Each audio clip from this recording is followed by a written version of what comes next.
Hello, time for another Man in Gray book review. Today's book is What Was Going On? The Life and Times of Marvin Gaye by Jennifer Warner, published in 2013 by Bookcaps. It's 130 pages.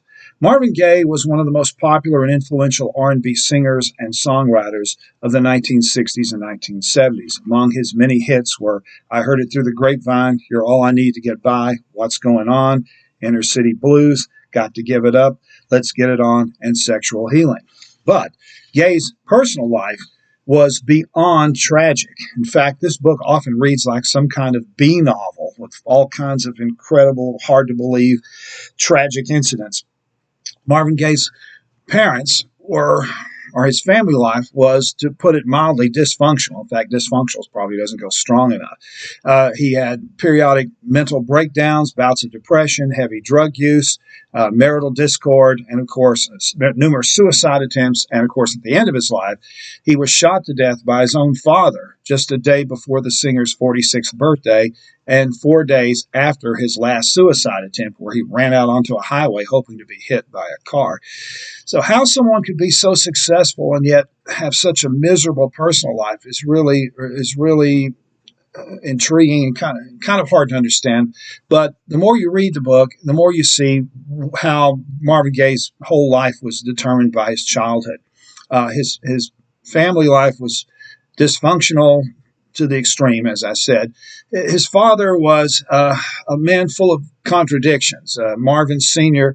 was a member of a extreme Pentecostal sect that didn't let him do anything. He was controlling, micromanaging his whole family. He was also, ironically, an alcoholic. He was a wife beater. He also beat his children, and he was sometimes a transvestite. And so, to say that he and Marvin Jr. didn't get along was an understatement. They were constantly fighting.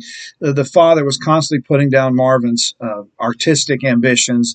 He wanted his son to become a lawyer or something like that. He thought anything outside of religious music was work of the devil. And so Marvin really struggled in school. He dropped out of high school, I think, in 11th grade, tried to make it as a singer first as a group, as part of a group. And then his break came when he met Harvey Fuqua, who helped mentor him. And then the two of them moved to Detroit, where they both joined the Motown organization. And Marvin's career really was helped a lot when he married one of Berry Gordy's sisters.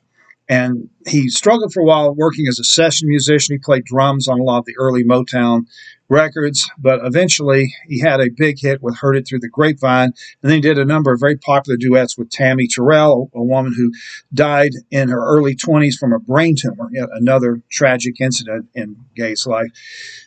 The more successful Gaye became, the more he suffered from stage fright. Again, another irony, someone who wanted to be a popular singer, but who was terrified of appearing on stage. And so he numbed himself by taking drugs and alcohol, and eventually became addicted to cocaine and other drugs, and he drank heavily. And then he also tried to relieve his depression by buying things: houses, cars, jewelry, various things, gifts for his two different wives. As a result, despite all the money he made, he was constantly in debt. At the time of his death, he owed the IRS millions of dollars. And so the two record labels, Columbia and Motown, kind of actually joined forces and released two posthumous albums to try to help pay off Gaye's debts. So it's a life that's full of ups and incredible highs and incredible downs. And what we're left with in the end are these incredible songs that he wrote, which had a huge influence on other singers. A lot of Gaye's performances were certainly influenced Michael Jackson and the Jackson 5 and people like that were very much influenced by Gaye's music, and so did the whole generation that came after him. It's a fascinating story. It's told very concisely here. The book's only 130 pages long, but it's full of incidents throughout Gaye's life. And the author here, Jennifer Warner, doesn't really pull any punches. She really portrays him kind of objectively. He had his good points, but he had a lot of faults, and you can't help but feel sorry for him. A man who really didn't know how to handle fame and really wasn't suited for it.